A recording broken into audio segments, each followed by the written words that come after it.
This is techart. And this is techart.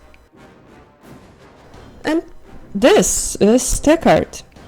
And apparently this is also techart, but it's not the topic of this video. I am a junior technical artist and I don't know much about cars, but I can tell you about this great career in game dev. Do you need it? Probably not, but I need to start this channel somehow, so let's start with something that I actually know. Welcome! So, first of all, who is technical artist? Well, it's an artist who is technical or a technical person with an artistic skills. That's it, bye! But honestly, what does technical artist do? What do I do on a daily basis? I think I can safely say that this role is one of the most versatile in the industry, as every person in a team can have vastly different skills and job duties. Alternatively, everyone can be a generalist who jumps from more artisty tasks to those more technical ones. So what do we have here? I will go from the responsibilities and skills that are, in my opinion, easiest to learn, to the ones that are more advanced or specialized. There are a lot of nuances, but I want this video to be short and informative, so let me know in comments if you would like me to go deeper into any of the topics, as today we will just touch the surface. As a technical artist, you act as a bridge between artists and programmers, or technical artists, so you need to be able to pass information between those teams and share knowledge and good practices across departments.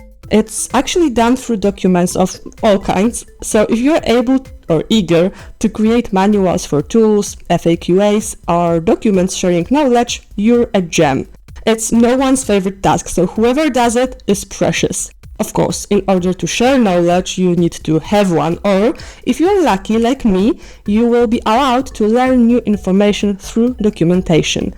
I never loved writing documents, but this is how I learned about rendering pipeline, PBR, or many good practices. Python is your friend, and in some companies also Lua.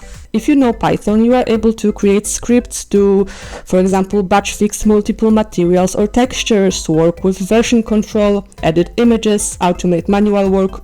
Truly, you can do everything. This also means you can help create tools for artists in, for example, Blender or Substance Painter or Substance Designer, which is kinda important part of being tech artist, creating tools for artists. This topic is so broad.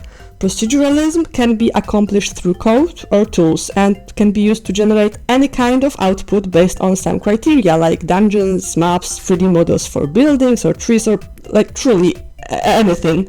It can also be used as a non-destructive way to edit, for example, geometry or textures. I think nowadays you can learn it for free easier than ever before, starting from geometry nodes in Blender, through scripting, for example, maps generation in Python, to texture creation or editing in Substance Designer. By the way, you can buy Substance Designer in much better price on Steam, but you didn't hear it from me. Last but not least, Houdini, a do-it-all bulldozer that can handle geometry editing, textures creation for example, vertex animations, physics simulations, FXs creation, and so much more. It comes with free version that doesn't allow you to do everything, but it's a good start if you want to learn it. This is actually the tool that I had to learn in order to get the job in techart.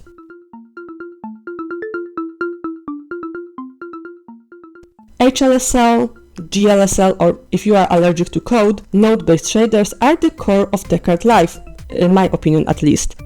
I just started learning them, so I'm no expert, and in my case they weren't required from the start, but they are so useful.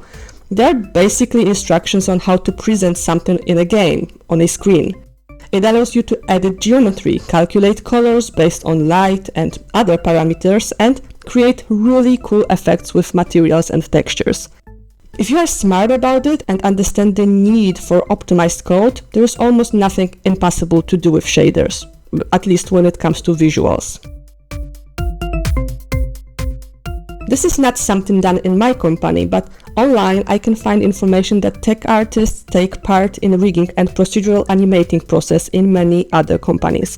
If you are interested in it, check out those videos. If that's not enough, techartists take part in vast research and development topics in order to test, for example, which technology or solution works best or is worth trying. They also often test new tools that could potentially be used by artists later on, like SpeedTree or Simplygon. They take part, or are fully responsible, for creating pipelines and workflows, so many art-related processes can be initiated, automated and improved by techartists. Last but not least, techartists have to understand how rendering pipeline looks.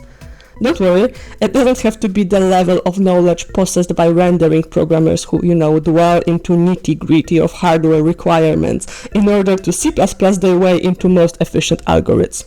Don't worry, for techartists it's enough to understand the connection and the order of processes that happen within rendering pipeline, as this allows them to understand the bottlenecks in performance and analyze frame GPU dumps in order to improve, for example, slow shaders or fix errors.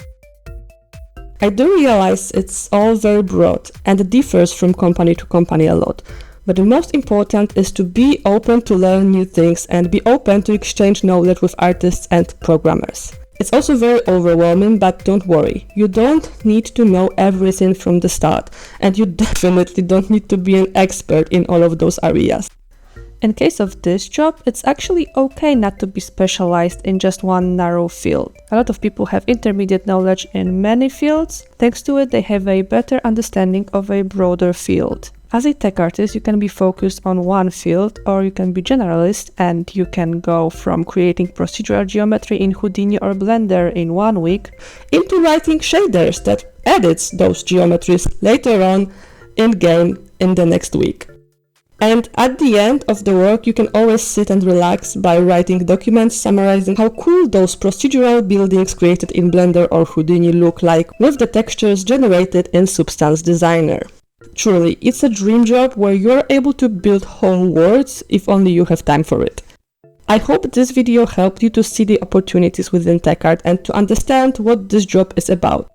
It's a fairly short video as I really wanted to outline the job for you, so if you need more information on any of those topics, let me know in comments. Other than that, nice to have you here. You don't know the drill yet, but you will know from now on. Don't like, don't subscribe, and I see ya when I see ya.